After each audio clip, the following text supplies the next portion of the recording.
So welcome to another episode of the podcast, and I'm here with Eric Hallett. And Eric, I've known Eric for a long time. We kind of go way back, and so I thought I'd pick his brain today. And so, what is your official title? What is your ministry role right now? I want to make sure I get it right. District Superintendent. Okay. Central Canada District. Okay. Yeah. So District Superintendent of Central Canada District for the Wesleyan Church. That's right. Okay. So, That's right. But let's kind of back up a little bit from that. We can kind of work our way there. But why don't you give us a little bit of your background, like your spiritual bio, your history, and we'll just kind of take it from there. I grew up in Woodstock, New Brunswick, and came to faith at the Wesleyan Church there when I was 8 years old.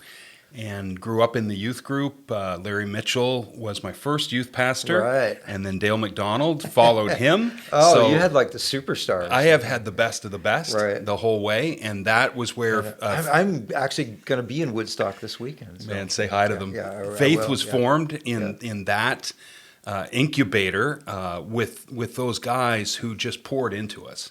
And so it was amazing to grow up in that environment and to be challenged in a similar way in an earlier era, before you formed your ministry here at Kingswood.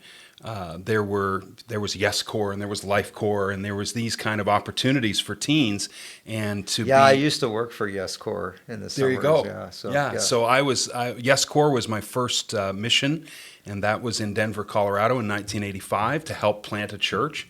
And then Life Corps in Calais, Maine in the summer of '86, and then arrived here on campus. And you were our English literature professor. I was. I did that for like 15 years. It was amazing, and and just enjoyed that, so much. And of course, you're now an institution, 38 years here. So congratulations on that. I've never been called an institution before. I've been told maybe I should be in an institution. You've been here for half of the existence of this college, of this university. I never really even thought about that. But you're probably right. You arrived around year 40-ish, and you've been here 38. So, right. Wow, you've done your homework, man. Oh, I love it, and I'm so glad too because this is what happens when you don't have a life plan, kids. So you just get young. You just get to seem younger, and I get to seem older, and it's weird. But your mentorship, and then of course, us traveling together in those years was really formative for me to watch you growing as a communicator. You were, of course, teaching communication, but then to watch you take it out to the churches, and you were really growing and honing your skills in those years. Yeah, I was really, really green. That was like I have really fond memories of that year too, where we were just kind of out on the road every weekend and going to all these little churches, and it's just kind of middle of nowhere, and just really getting a taste of that. That kind of ministry, it was great. And so that's the formative part, and then I've had just opportunities to continue, mission trips to Mexico, a couple times to Haiti, served for a year with the Wesleyan Church in half the year in Europe, half the year in northeastern United States. Back just coming out of Kingswood, planted a church in Maine. And have served a large church in Florida, served in St. John at a medium-sized church at SJ1, and for the last 12 years have been in Brockville, served Centennial Road Church, which was the flagship of the Standard Church, and then, of course, post-merger, I was the first pastor post-merger, had a wonderful predecessor in Lawrence Croswell. Oh, yeah, what a great man. Incredible man. Yeah. And then followed him, and then followed Peter Rigby into the district superintendency. And Don Hodgins, then Peter Rigby. Don recruited me to Central Canada. And so, four kids, beautiful wife, and incredibly blessed, the whole journey. And the opportunity still to disciple people along the way. I'm still involved in my local church. I've got a group of guys that I am in a discipleship group with and love it. So, yeah. Yeah, and your job is kind of like being a pastor to the pastors, which is a big part of being a district superintendent, along with the administration and all the COVID has stuff. made that really interesting. The pastoral side of this has had to come to the fore in many cases, right? Because pastors are some tired. of those old school pastor skills that maybe were downplayed before that. It matters. It matters big time, and it's mattered big time for our pastors in terms of just being a sustaining presence in this time. And I will say this, our churches are remarkably resilient. Just what I've seen of our churches, no perfect church, no perfect denomination of any, in any way, but the resiliency of our people primarily. Sometimes it's been the people that have been sustaining the pastors. And I think that speaks to the strong scriptural commitment, a commitment to disciple making that is part of the DNA of our Wesleyan churches. So I am a company man, of course, and I'm speaking, on behalf of a district that I love, and I love the Atlantic District as well. And Peter Moore is a dear friend. Dr. Elliott as national superintendent. We're company men. We love it. But I'm saying that more even just on a basis of just the humanness of what's been happening and how much it's been a joy and an honor to watch the people of our churches just say, okay, what do we have to do? What does it mean for us to live out our faith in this crisis circumstance? And what does it mean for us to share the love of Jesus in our community? We're ready. Let's go. And so I think in the long run, there's just been some wonderful ways of people stepping up, even though none of us would wish these circumstances on anybody, right? So, yeah, and so and in Ontario, you've been right up until recently, probably you've been under a little more of a kind of heavy lockdown and things than out east. You're beginning to understand here in New Brunswick. Yeah, we definitely are in that zone now where it's and so I'm nicknaming this the winter of our discontent. I'm hoping that I'm wrong, but there you go. But I think we're going to have some adjusting and some cranky people and all those kind of things. So what? So how did you? What are some of the ways that you adjusted? Kind of dealing with the crisis, but also with some of the government regulations and all those kind of things. Watching our pastors, we of course in the Wesleyan Church, which I think it's a selling point. Every local church, of course, has the ability to have a lot of freedom contextually in mission in their community. So, and we give a lot of freedom to our pastors and churches. But what that means is, we can have, one church where, the pastor is making it as free as possible for anti-maskers and these kind of, right. And then at the other side we have the super compliant, but somehow God has allowed us to stay really well knit together, even though we're so spread across Canada. We go from Montreal to Victoria, right? It's crazy. Most of our churches are concentrated in Eastern Ontario, but watching the sense of people saying to their pastors, things that they would have never said before when in terms of going digital and in terms of all the adjustments you've heard about and talked about. But to watch the people say, Pastor, whatever it takes, whether it's a drive-in service like Kevin Wilson does in Pembroke, Ontario, to going completely digital like they did at the Bridge. Basically, they shut it down in March of 2020, and they just opened in September of 21. Yeah, that's a long stretch. It was a stretch, and but contextually, they felt that was best for their mission to that community, and so out of that, that church has made a declaration. Their pastor, who's from Sussex, Scott Landry, made a declaration. We're now two campuses. We're a digital campus and we're a physical campus. And so that's been beautiful to watch their people come around that mission. And so we've run the gamut in terms of responses, but to watch the people say, okay, missionally, what do we have to do to be the hands and feet of Jesus in this time?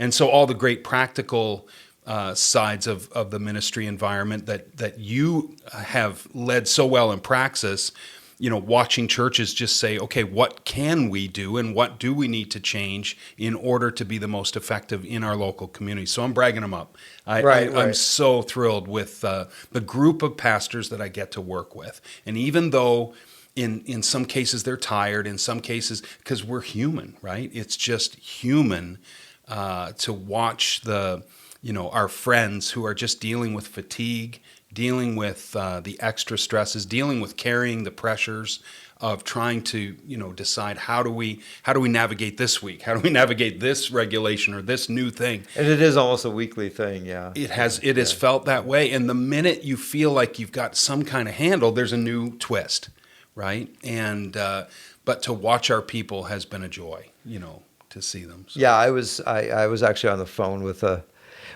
probably like one of the most like positive, upbeat pastors that I know, and he confessed to me today that he was like I'm discouraged. I was like, half of my church, I feel like no matter what I do, like he comes from an area where there hasn't been a lot of COVID, so there's a lot more people who haven't got a vaccination because they really haven't felt the need to. Right. And he was like, I feel like no matter what decision I make, I'm going to like disappoint half of the church, because half are on one side and half are on the other. And so it's like a hard thing for pastors to navigate. It's very difficult, but they are navigating it. They are making the choices and they're prioritizing mission. And once they're through the fact, because there's no pleasing everybody, and that's just the fact. And once we grieve that and get through that, then watching our churches and our pastors and our people say, okay, it's crystallizing them missionally. Now, in some cases, of course, the social Christian, if that's the word, or the cultural Christian, the person who's there because it's normal to go to church, that's pretty much obliterated. Right. At this point, but it is leaving this missional core. Their exit has been accelerated, right? Yeah, and it's over, right? Right. The showing up to church for business reasons or cultural reasons, like that's over, and so now there's this missional core, and I think out of this there is going to be emerging mission and ministry, built on the tradition of the faith and the scriptures. That is going to be exciting, but I think we still have to live through this next little while, praying that the world doesn't get more volatile than it is right now, which who knows which direction this is going to go overall. We all kept hoping, 2 weeks to flatten the curve, right? Right. And that's approaching 2 years ago, or a year and a half ago, so... 2 years to flatten the spirit, right? Yeah, that's right. So we've been dealing here with some like in the East with some controversy there, and Christians.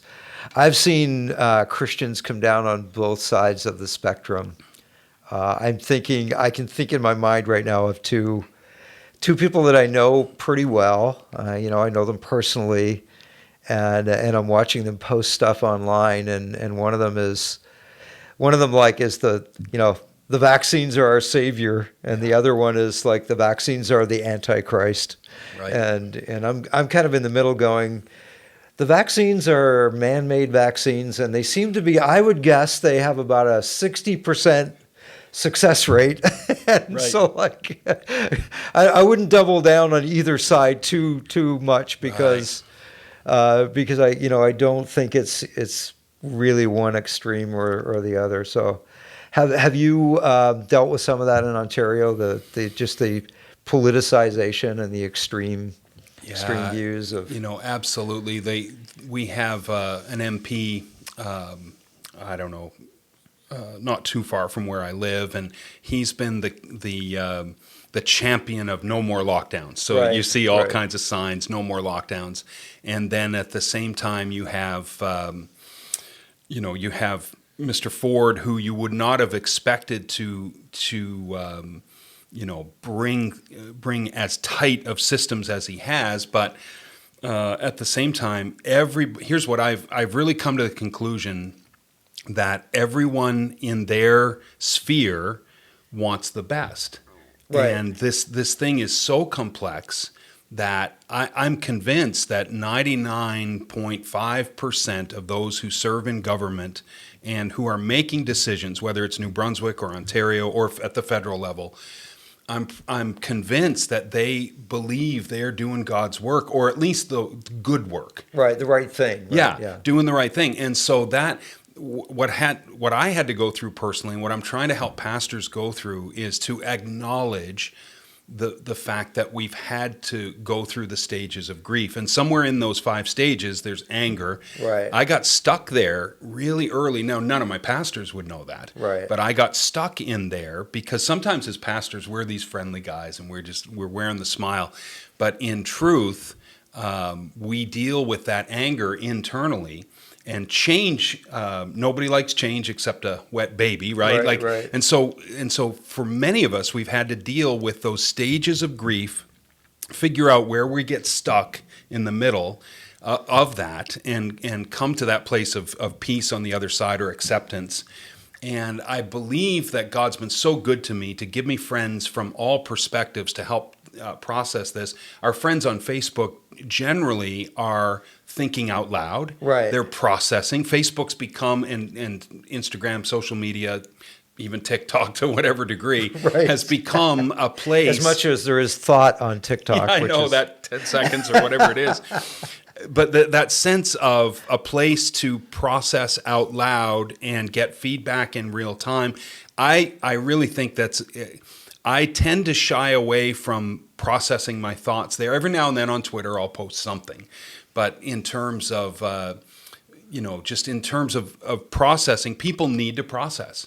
People need to have that opportunity to get through these stages of grief. And so trying to help people understand in your humanness, in how God wired you up, you're going to go through these stages of grief because this much change, you're going to have to process it. Right. And so that's what's happening. And trying to help. So like I say, I had to get through the anger stage. And that can at be one very, point. like, just even acknowledging that there are stages and that it is grief. Right. Can be very helpful for people because we don't tend to think of it in those terms. Yeah. But it is there is a grieving of things lost. Yeah. And then a figuring out of what does moving forward look like, right? Well, you think about, you referenced my formative years, my years around Kingswood. Think of how free we felt. We didn't realize, that, wow, this can be constricted, right, at levels. And one of the things that I'm finding, Mike, is that the Bible has come alive in ways that I never imagined it would. So I'll give you just an example from, preaching a sermon about Christmas. So 10 years ago. Right. One of the thoughts that would go through my mind is, how do I get Canadians to understand that a Roman government could actually impose a tax system that would force a young couple that are 8 months pregnant to migrate from their hometown with no amenities and whatnot, and just say, you're going. Right. Like, you will do this, right? And so 10 years ago, you're trying to help free-feeling Canadians try to understand that story of number one feeling like it's an occupying government. So you try to use those analogies. But now oh, government can do stuff. Right, right. Like it's not that hard to grasp now, right? We understand this. And I mean, you've traveled the world, so you've been in countries where there's more or less freedom and whatnot. But for many Canadians, when I would be trying to bring together the message of Christmas, one of the things you have to help them understand is the context of what was going on. Well, I think we have most of our populace now understands, oh, when Caesar wants to get something done, Right. Caesar can get something done. Right. So the Bible's coming to life, but it's also coming to life in ways of when plagues are mentioned in the Bible. Now we've got, at least in a modern sense, we have an idea, that was a plague. Right. You respond in certain ways in those times. And it's also bringing to life just the sense of what's happening right now being transitional. I mean, we're the Great Reset, all of these kinds of terms, they're being used for a reason, because COVID is happening. And as one of Mr. Obama's deputies, he was mayor of Chicago. His name escapes me, but he said, "Never waste a crisis." Right. So there are macro things happening all around us that we don't have control over. And it is this world, and there are principalities and powers like Ephesians talks to us about, like Paul presents in Ephesians 6, talking about the principalities and the powers. I think many of us now can begin to understand, okay, there are forces at work, and we the people don't always determine what happens with these forces. And so the Bible's coming to life in new ways. And so it's allowing us to ask questions that are, okay, so when I follow Jesus, that obviously doesn't mean nice house, nice car, nice job, nice pension, right. That's been kind of a little bit North American-ish. And I mean, you've traveled the world, and you've been in mission situations where you've seen joy that didn't have anything to do with material goods. Yeah, it doesn't right? have to be connected to the material at all. And so we're learning that. Yeah. Right? And so watching the Bible come to life, and then, just in the sense of what the people of Israel, Esther was my devotional reading last week. And, you're reading about the political intrigue, and you're reading about the fact that how there are forces at work that want to bring harm to God's people. And then God acts on behalf of his people. And sometimes it's after 70 years, God, right. And God is acting, and God has a story, and God's story is bigger. And so all of us that serve Christ through the church, through ministry, we're getting this picture now to say, when Paul talks about suffering for Christ, and Peter talks about that privilege to suffer, we've had the tiniest little taste, but it's allowing us to turn to Jesus. And I am praying for that revival moment that is going to draw so many back to Christ because of these circumstances. So right. Yeah, and I think like we're all figuring out, the Bible says render unto Caesar what is Caesar's, render unto God what is God's, and we're figuring out where that line is, like what.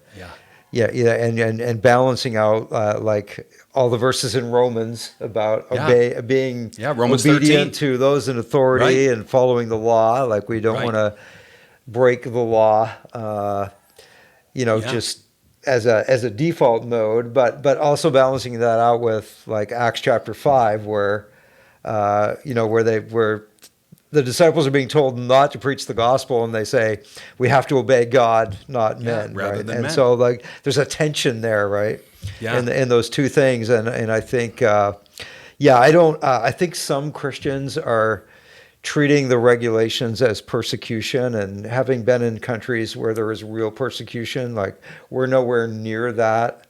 And I think what you said about the government having, like, I think everybody wants to get back to normal. We should give people the benefit of the doubt and have, like, they do have good intentions. We may have different definitions of how we're going to get there, right? And we can argue about that and debate about that, but I don't think we're in an us and them kind of situation.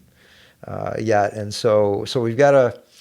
It's just like figuring all that out people do have to process that. Absolutely. And any us and them that's happening often is in service to somebody's goals that we have no idea. Now, because I'm not saying there's not dangerous things happening. Right. Because in the sense of that's the principalities and powers.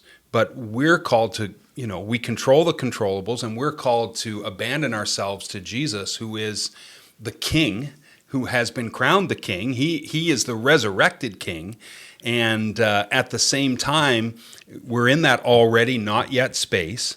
And there's a certain, the principalities and powers are going to do what they do. And so that's where we are in this moment. One of the things that's helped me is I read a book about 12 years ago called The Fourth Turning. And I'm not sure if you're familiar with the book, but it's Strauss and Howe. And they wrote, in Fourth Turning, they wrote about the seasons. It's amazing you mentioned winter. But they talked about the fact that every 80 years or so, there's a massive upset in Anglo-American culture. And so if you take it back 80 years, your World War II and the Great Depression, 80 years prior to that, Civil War, 80 years prior to that, the Revolution, to form the first 13 states of the Union.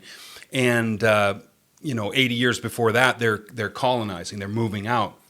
And so something's happening, and I don't know who runs all this. I don't know. And God sets up the times and seasons as well.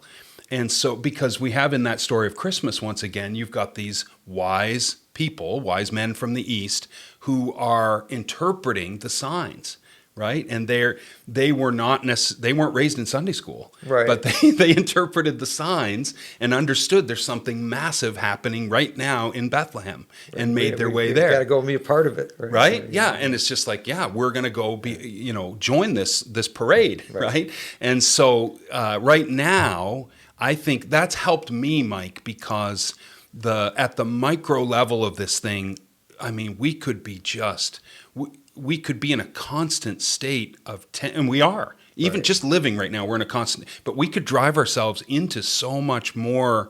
My stomach could be in knots 24/7, especially if I'm consumed by what's in the media and the ways that people are at each other's throats.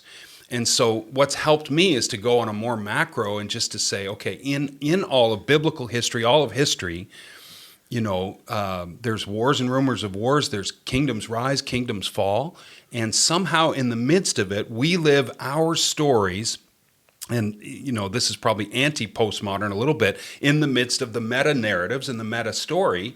And so I choose to live according to the story that is presented in the scripture, the revelation of the Trinitarian God. And so, that's helping me along the way. That's just a little bit of encouragement. If somebody's listening and they are caught up in the battles that are happening, and we can't help but notice, right? Because it's all around us. But man, dive back into the scripture and understand it's all happened before, right? And I think Satan is into chaos, and drives chaos, and so a good prayer for right now is to wake up every day and say, Jesus, how can I be a person of peace today? How can I step into those situations and be a voice of peace rather than chaos? And it's transformational. Because then you invite the peace of Christ into your life, and then you actually become something so different, than the average person that's trying just to cope. Well, and I'm a fighter, man. I read one time, I was doing a family history thing, and I looked something up online, and it basically said that the McNeils fought with everything and everyone in Scotland. And I was like, yeah, that sounds like my family. Our main form of communication was fighting with each other, right? And so I am wired that way. Yeah. And so I have to work at being a person of peace. Yeah. I have to work at not reacting, but responding. You know how the scripture where, it said Jesus only did what he saw his Father doing. Yeah. And it's like Yeah. responding to God, like putting God in between you and whatever else is going on, so that you can respond to what you see, where you see God in the situation, rather than just reacting to it, right? And we're so blessed as Christians to have that community, and that's where, like I say, maybe the cultural Christian has fallen off, but the missional community side is vibrant and brilliant and literally brilliant. And brilliant meaning the light, right? And Jesus, of course, we're salt and light, and so not trying to be Pollyanna here. Right, This is it's a very challenging moment. It's a challenging time.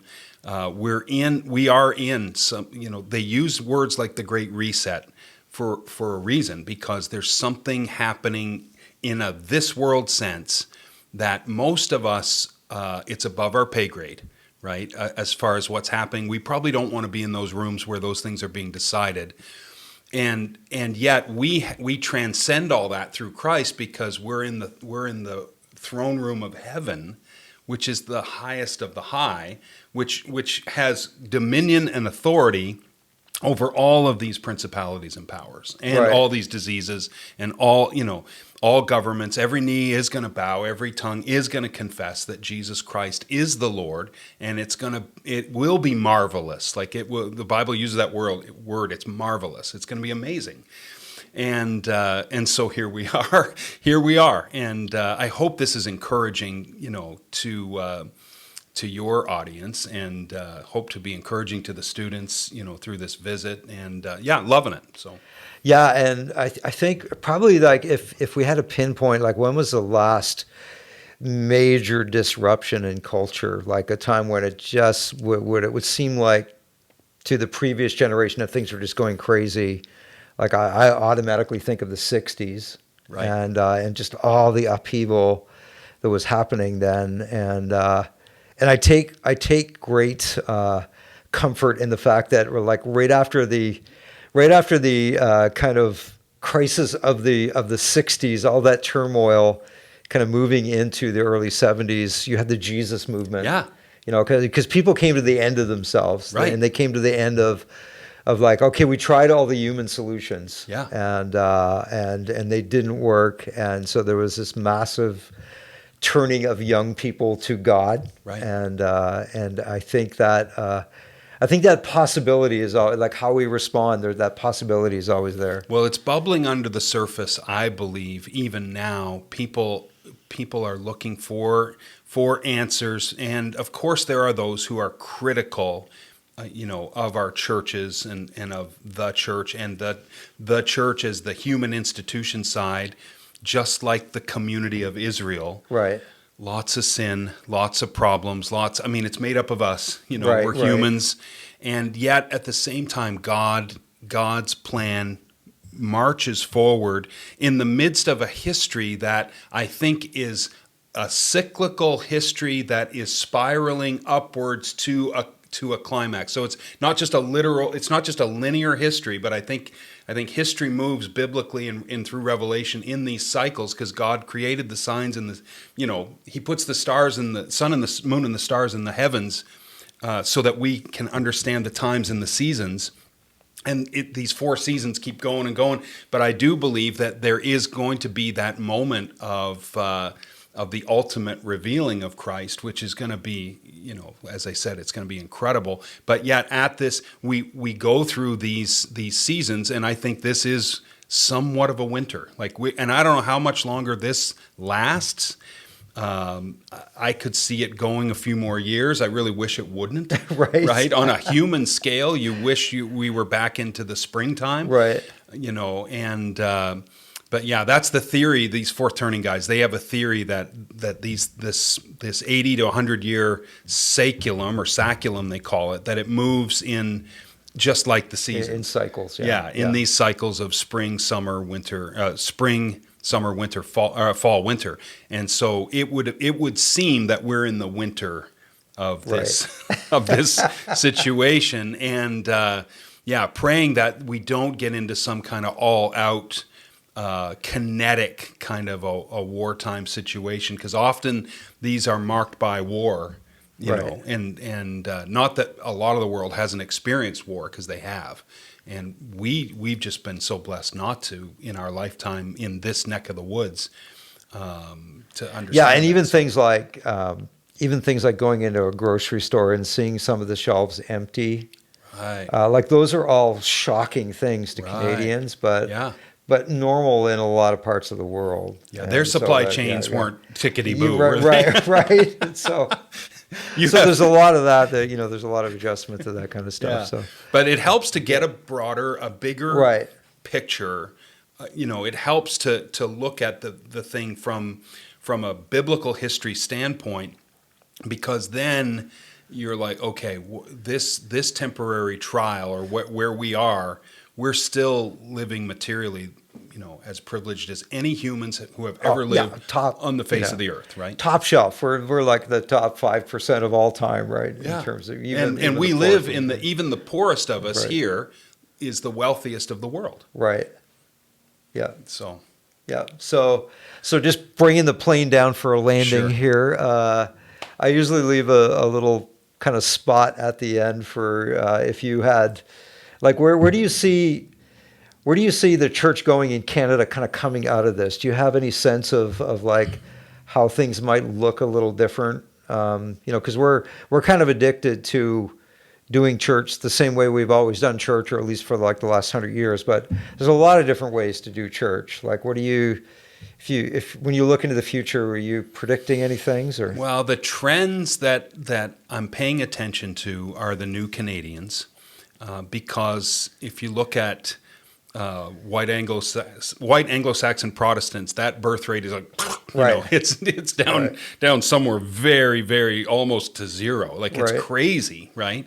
I'm waiting to 40 and I'm having a half a kid, right? Yeah. It's bananas, Yeah. and that's not a critique. That's just a Right. reality. Just the way it is, That's right. where we are. So new Canadians are the hope and the future of Christianity in this country right now.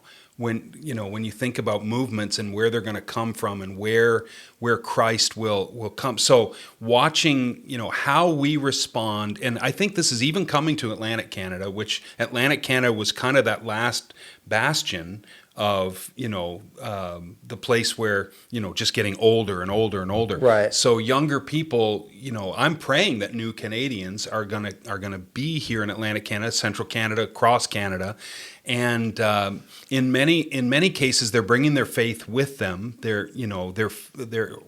bringing other faiths as well.